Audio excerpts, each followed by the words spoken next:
Hello everyone, welcome back to my channel once again.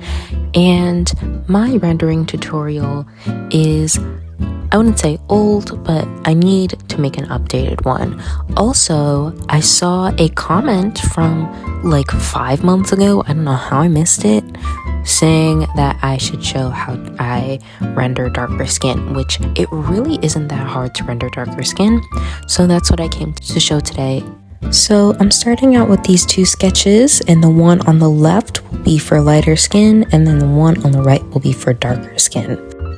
First, I'm going to change the sketch color, so I'm going to pop into gradient map, and I like to go for Venice most of the time because it has the nice purple tones, but also with a hint of red. And you can make your own custom one, but to save my time, I just am choosing Venice. Then I set the sketch layer to multiply. I'm going to start with the girl on the left, and I'm just going to select around everything, including the hair, and I'm just going to fill in with the skin tone that I want.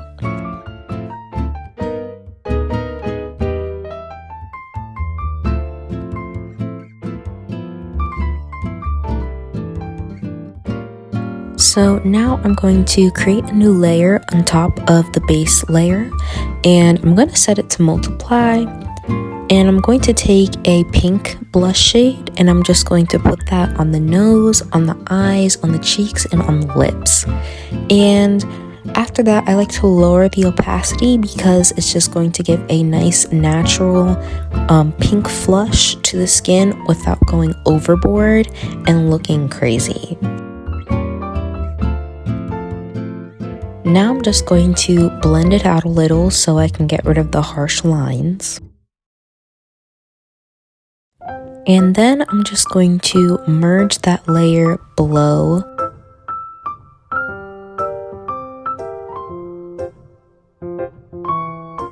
I'm going to create a new multiply layer, and I'm going to grab an in-between shade of the blush tone and the skin tone, and I'm just going to shade in the usual places, so around the eyes, underneath the mouth, on the nose, under the chin, etc.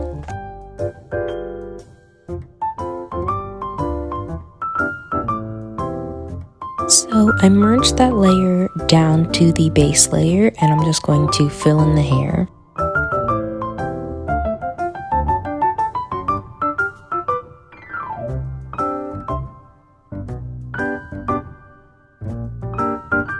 So now everything on our base layer is all sorted out, so we're just going to start the rendering process. So first I start on the base layer, and I just kind of refine things a little in certain spots, and then I'll go back in for most of the rendering process on a layer above the sketch. Now I am above the sketch layer, and I'm just going in and I'm cleaning up a lot of things. And you just want to keep going until you're at a point of refinement that you like. You gotta really tweak it to your liking. There's no real steps or process for this part. You kind of just have to go with your instinct, and that does take time to learn. So the rendering might not look exactly how you want it to, but a lot of it is just tweaking it to making it look how you want.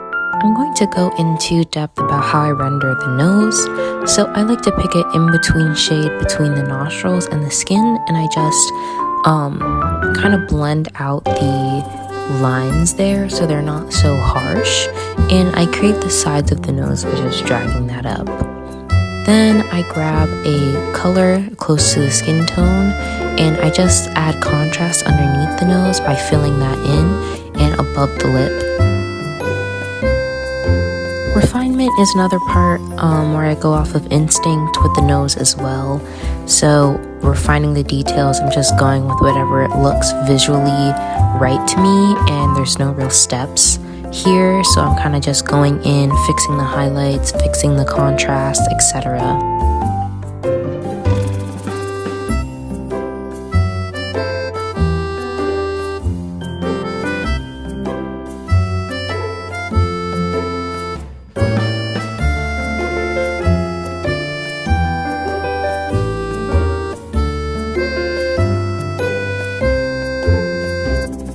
With the lips, I begin by picking an in-between shade of the lip color and the skin tone, and I just kind of blur out the edges of the top and bottom lip on both sides.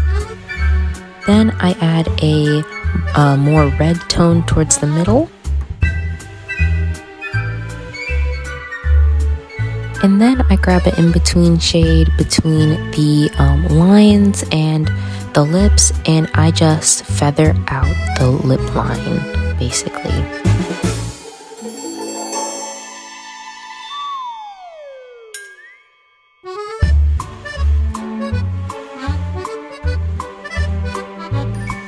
For the eyes, I pick an in-between shade between the pupil and the whites of the eye, and I blur out the pupils a little bit. Then I just fill in the eyelashes and the lash line. For the eyelashes, I do like to turn down the opacity of my brush because when you have the opacity up higher, it's hard to make it look like fluffy lashes, basically.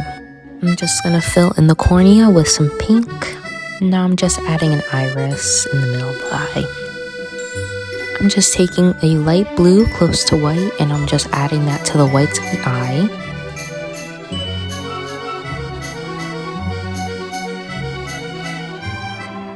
And like I said, just lowering the opacity of my brush and adding in the lashes.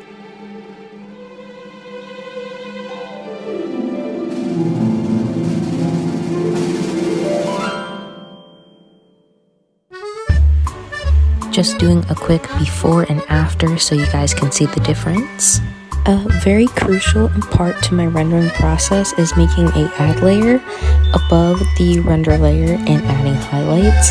I just pick a kind of reddish tone.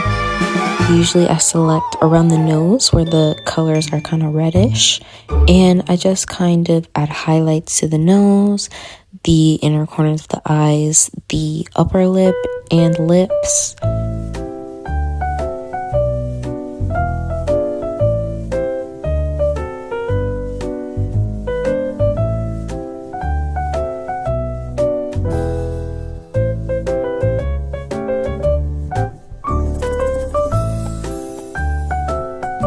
A big thing that makes my art look so, I guess, shiny is I add tiny little white highlights in the eyes because it adds a nice shine onto the eyes. So for the hair, the biggest tip that I have is to create above the base colors a multiply layer and then select the color of the hair and just fill in where the shadows would be.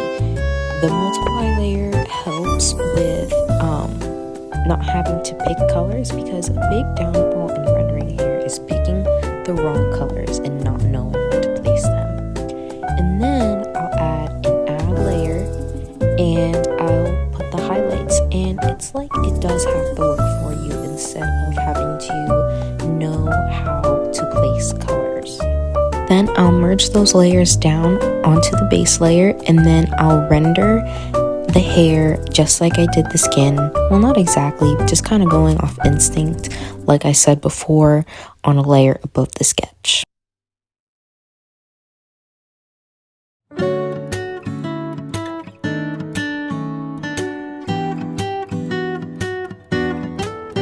Now that I've walked you through how I render lighter skin, let's get into the darker skin.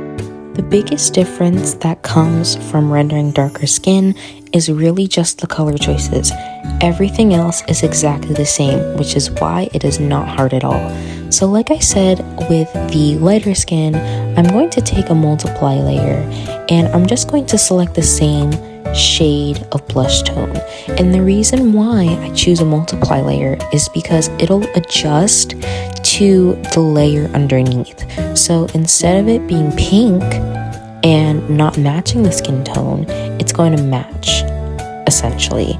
So if I turn it back to normal, as you can see, it looks crazy, but if I put it on multiply, it looks really nice. The second biggest difference is adding shadows. So when you create a new multiply layer to add shadows, You don't want to pick the skin tone like we did with the other drawing, because the way the multiply layer works is that any color that you choose, it will make it darker. So the darker the skin tone, the darker the color on the multiply layer will be. So if we don't want the shadows to be too harsh, we want to pick a color that's lighter than her skin, and then we use that instead, so it's not as a harsh shadow. Aside from that, virtually everything is the same. I don't think there's any differences in how you render aside from that beginning step. Other than that, I just keep it the same. And yeah, just watch me finish up this rendering process.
Here are the two side by side, and I hope this video was helpful, and I hope you enjoyed it. Bye!